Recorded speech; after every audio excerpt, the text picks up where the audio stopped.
सर्वेभ्यो नमो नमः।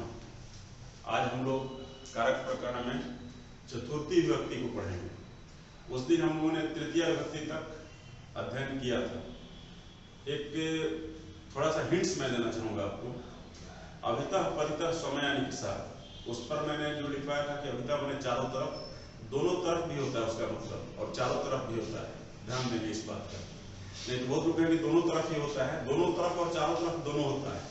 उसका बहुत सारा प्रमाण है साहित्य में, इसलिए उसको मैंने चारों तरफ ही लिखवाया है। अब मैं आता हूं चतुर्थी विभक्ति पर। संप्रदाने चतुर्थी, संप्रदान कारक में चतुर्थी विभक्ति का प्रयोग किया जाता है। यहाँ सूत्र है, पहला सूत्र संप्रदाने चतुर्थी। संप्रदान कारक में चतुर्थी विभक्ति का प्रयोग होता है। संप्रदान कारक मतलब के लिए, जहां पर के लिए है वहां संप्रदान होगा, इसलिए वहां चतुर्थी विभक्ति का प्रयोग होगा। सह मोहनाय पुस्तकम ददाति। सह मोहनाय, देखिए मोहनाय यहाँ चतुर्थी विभक्ति, मोहन के लिए पुस्तक देता है या मोहन को पुस्तक देता है, इसका मतलब मोहन के लिए ही वहां हम मानेंगे। इस तरह से बालकाय, विप्राय, कुछ भी हो सकता है। यहाँ पुस्तकम ददाति यानी चतुर्थी विभक्ति होगी यहाँ पर, वहां यह प्रयोग किया जाएगा। अगला है दानार्थे चतुर्थी। यह जो है दानार्थे चतुर्थी, 2-3 साल का प्रश्न आप देखेंगे तो किसी न किसी रूप में पूछा है। चाहे दानार्थी में कौन सी विभक्ति होगी, चतुर्थी विभक्ति या चतुर्थी विभक्ति का कुछ उदाहरण दे दिया है, मैं आपको लास्ट में समझाऊंगा। तो दान के अर्थ में, दान देने के अर्थ में, जिसे दान दिया जाए उसमें चतुर्थी विभक्ति का प्रयोग होता है। जिसको हम दान देते हैं, चाहे लड़के को दें, ब्राह्मण को दें, भिखारी को दें, किसी को दें, तो जिसको हम देते हैं उसमें चतुर्थी विभक्ति का प्रयोग होता है। जैसे सह ब्राह्मणाय गां अवलिक वस्त्रम ददाति, वह ब्राह्मण को गाय देता है या वस्त्र देता है। यहाँ ब्राह्मणाय देने वाला, लेने वाला कौन है? ब्राह्मण है, इसलिए ब्राह्मणाय दानार्थी चतुर्थी में जो दान ले रहा है उसके लिए चतुर्थी विभक्ति का प्रयोग किया जाता है। इसे को आप ध्यान से देख लीजिएगा जरूर, इसलिए कि कहीं ना कहीं घुमा फिरा कर जाए। ठीक है, अब हम लोग आते हैं आगे। यह भी प्रमुख सूत्र है। यह और यह दोनों सूत्र आप देखिए कहीं ना कहीं आता रहता है बराबर। रुच्यार्थानां प्रियमाणा, रुचि, रुचि जिस रुचि के अर्थ में, और जिसको जो चीज प्रिय लगे उसके साथ, उस व्यक्ति के साथ चतुर्थी विभक्ति का प्रयोग किया जाता है। आप देखिए लिखा है रुच्यार्थानां, रुचि के अर्थ में, और प्रियमाण जो प्रिय लगे उसमें भी हम चतुर्थी विभक्ति का प्रयोग करते हैं। मैंने लिखा है रुच धातु के अर्थ में जिस व्यक्ति को कोई वस्तु अच्छी लगे उस व्यक्ति में चतुर्थी विभक्ति का प्रयोग होता है। जैसे मोहनाय मोदकम रोचते, मोहन को मिठाई अच्छी लगती है। अब आपको लगेगा कि मोहन को मिठाई अच्छी लगती है तो को से घबराइएगा, मतलब सूत्र है रुच्यार्थानां प्रियमाणा, यहाँ लिखा है मोहनाय। अब हम लोग आते हैं चौथे सूत्र में, संप्रदान कारक का चौथा सूत्र है। इसे हम उपपद विभक्ति भी कहते हैं, ध्यान रखिएगा। उपपद विभक्ति, पद के अनुसार यहाँ विभक्ति लगती है, उसमें क्रिया के अनुसार हम चलते हैं, लेकिन यहाँ पद के अनुसार चलेंगे, इसलिए उपपद विभक्ति भी इसको कहा जाता है। तो नमः, स्वस्ति, स्वाहा, स्वधा, अलम, वषट, जोगाच। जहां नमः हो, नमस्कार की बात हो, स्वस्ति यानी कल्याण की बात हो, स्वाहा हम लोग स्वाहा देते हैं, आप देखे हैं देवताओं को समर्पित किया जाता है। स्वधा पितरों को किया जाता है, पितरों को भी हम लोग देते हैं पिंड वगैरह दान। अलम ये भी क्लियर है, वषट ये भी क्लियर है इंद्र के लिए। इन सब के योग में चतुर्थी विभक्ति का प्रयोग किया जाता है। जैसे उदाहरण दिया गया, श्री गणेशाय नमः, यानी गणेश जी को नमस्कार है, श्री गणेश जी को नमस्कार है। हम किसी को भी नमस्कार करेंगे तो वहां चतुर्थी विभक्ति का प्रयोग करेंगे, इसलिए कि नमः शब्द में, नमः जो पद बना है इसमें हमेशा चतुर्थी का ही प्रयोग होता है। दूसरा है प्रजाभ्यः स्वस्ति, प्रजा का कल्याण हो। जब प्रजा के कल्याण स्वस्ति की बात आएगी तो वहां चतुर्थी विभक्ति का प्रयोग होगा, प्रजा का कल्याण हो। अग्नये स्वाहा, हम लोग अग्नि में आहुति देते हैं, किसी को आहुति दे सकते हैं, इंद्राय स्वाहा, भौमाय स्वाहा, बुधाय स्वाहा, किसी को जब कहेंगे तो वहां पर अग्नि को समर्पित है, अग्नये स्वाहा, चतुर्थी विभक्ति होगी अग्नि में। पितृभ्यः स्वधा, पितरों को समर्पित है, हम लोग पितरों को देते हैं, ऐसे पिंड देते हैं पितरों को। अलंग कोलाहलाय, शोरगुल पर्याप्त है, यहाँ कोलाहलाय मतलब यहाँ शोरगुल पर्याप्त है, तो इसमें कोलाहलाय में चतुर्थी विभक्ति हो गई। इंद्राय वखट, इंद्र को समर्पित है, यह जो वखट शब्द है इंद्र को समर्पित है। यदि किसी को हम ऐसा करते हैं देवताओं को, तो वहां चतुर्थी का प्रयोग करेंगे। तो ये हो गया उपपद विभक्ति में नमः, स्वस्ति, स्वाहा, स्वधा, वखट, अलम, जोगांश्च। क्लियर हो गया। अब आते हैं पांचवा सूत्र है तदार्थे तादर्थे चतुर्थी।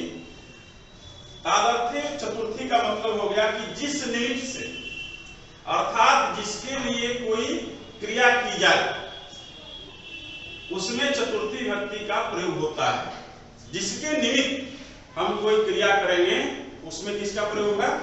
चतुर्थी का होगा। जैसे सह मुक्तये हरिं भजति, वह मुक्ति के लिए भगवान को भजता है। तो भजने का काम किस लिए करता है? मुक्ति के लिए करता है, इसलिए इसमें हो गया मुक्तये। अब हम लोग पंचमी विभक्ति के बारे में पढ़ेंगे। चतुर्थी तक हम लोग क्लियर कर लिए, पंचमी में आएंगे। पंचमी में पहला सूत्र होता है पंचमी विभक्ति का, जिसे अपादान कारक कहते हैं। अपादाने पंचमी, अपादान कारक में पंचमी विभक्ति का प्रयोग होता है। जैसे अब देखिए, उस दिन हम बताए थे कि पंचमी में से रहेगा, तो से जो आएगा जुदाई वाले अर्थ में है, यानी छूटेगा। करण वाला से जो रहता है साथ में रहता है, लेकिन ये अलग होगा। तो यहाँ आप समझिए कि पंचमी विभक्ति का प्रयोग हो रहा है, वह अलग होने वाला से है। वृक्षात् पत्राणि पतन्ति, पेड़ से, वृक्षात् पेड़ स्थिर है, लेकिन वहां से पत्ता जो है अलग हो रहा है, गिर रहा है, इसलिए वृक्षात् में पंचमी हो गई। पत्राणि, पत्रम पत्रे, पत्राणि एक पत्ता नहीं, बहुत सारे पत्ते, पतन्ति यानी गिरते हैं, पेड़ से पत्ते गिरते हैं। वृक्षात् पत्राणि पतन्ति, अपादाने पंचमी का यह उदाहरण है। इस तरह से इस पर जो भी आपको मिले। चलिए क्लियर। दूसरा आते हैं भुवः प्रभवश्च, ये बहुत महत्वपूर्ण सूत्र है, यह परीक्षा में आया भी है, पूछा भी है। पूछने का दो तरीका है, भुवः प्रभवश्च कौन सा विभक्ति है, या भुवः प्रभव में कौन सा विभक्ति है, इस तरह से पूछा है, उदाहरण भी देकर पूछा है। कहता है कि भू माने होना, भू धातु आप जानते हैं, भवति, भवता, भवन्ति। धातु के अर्थ में जहां से कोई वस्तु उत्पन्न होती है उसमें पंचमी विभक्ति का प्रयोग होता है। भू धातु के अर्थ में जहां से उद्गम स्थल से, जैसे गंगा हिमालय प्रभवती, गंगा जो है हिमालय से, तो हिमालय स्थिर है, यहां से निकल रही है, गंगा का निकलने का स्थान यही है प्रभवती, गंगा हिमालय से निकलती है। क्लियर। तो ये अनुवाद भी लगभग घुमा फिरा कर पूछा है हर एक बार, गंगा हिमालय से निकलती है। इसमें चाहे भुवः प्रभवश्च सूत्र का उदाहरण क्या है, एक नंबर का सवाल ही रहा है। अब है तीसरा, आख्यातोपयोगे पंचमी। आख्यातोपयोगे पंचमी, जिससे नियम पूर्वक विद्या ग्रहण की जाए उसमें पंचमी विभक्ति का प्रयोग होता है। जैसे सह गुरो वेदम या संस्कृतम अपठत। अब गुरु शब्द जो दिया हुआ है गुरु से, तो यहां पर क्या हो गया? पंचमी विभक्ति हो गई गुरु में। सह गुरु वेदम व संस्कृतम अपठत, वह गुरु से संस्कृत पढ़ा या वेद पढ़ा। चलिए पंचमी विभक्ति का महत्वपूर्ण सूत्र, जिस पर अनुवाद भी पूछे जाते हैं और सूत्र भी पूछे जाते हैं। जैसे भित्रार्थानाम भय हेतु, स्पष्ट है कि भित्रार्थानाम, भी और त्राण, यहाँ लिखा है भी और त्राण धातु के अर्थ में जिससे भय हो और जिससे रक्षा हो उसमें पंचमी विभक्ति का प्रयोग होता है। जिससे हम डर रहे हैं, मान लो एक बाघ से डरते हैं तो बाघ में क्या होगा, पंचमी विभक्ति होगी। यहां लिखे हैं स व्याघ्रात् बिभेति, वह बाघ से डरता है। तो व्याघ्रात् क्यों हो गया, इसलिए कि डर इसी से है, विभेति लगा दिया है।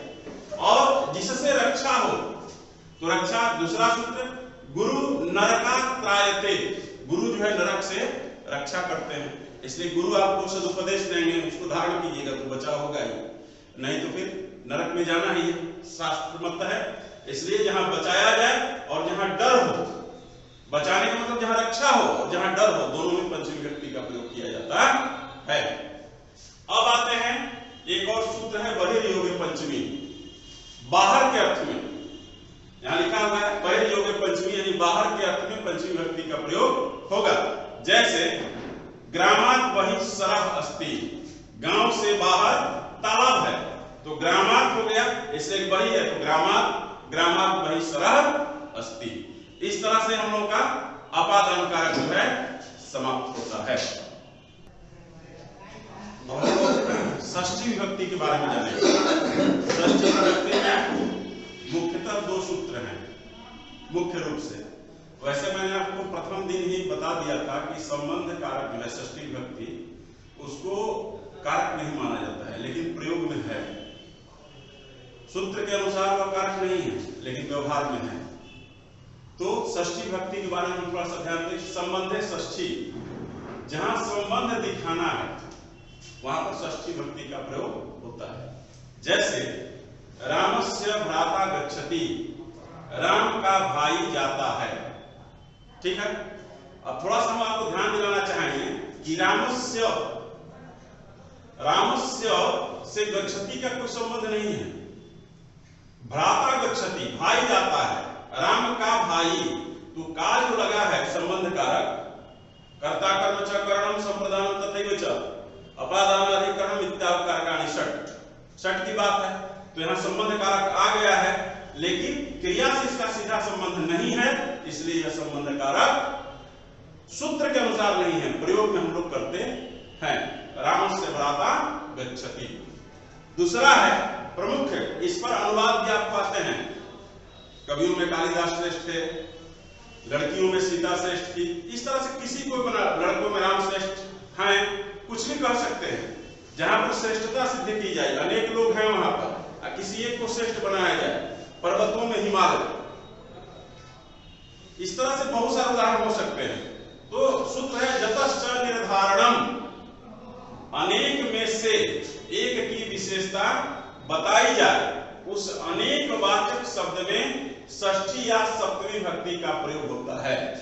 जैसे कवीनाम कविषु वा कालिदास श्रेष्ठ, संस्कृत साहित्य में कालिदास से अभी तक कोई आगे नहीं गया, हो सकता है कि जाए, लेकिन कवीनाम, कवियों में षष्ठी विभक्ति, कविषु सप्तमी भी लगता है, वा में अथवा कालिदास श्रेष्ठ, कालिदास श्रेष्ठ हैं।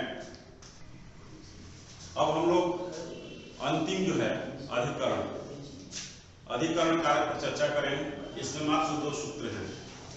अधिकरण कारक में पहला सूत्र है अधिकरणे सप्तमी, यानी अधिकरण कारक जहां में और पर होता है वहां पर सप्तमी विभक्ति का प्रयोग किया जाता है। जैसे वह घर में रहता है, वह जंगल में रहता है, साधु आश्रम में रहते हैं, सब में नहीं आ रहा है, वह बेंच पर बैठा है, वह कुर्सी पर बैठा है, ये सब हो गया सप्तमी में। तो मैंने एक उदाहरण दिया है, सगृहे वसति, वह घर में रहता है, क्लियर हो गया।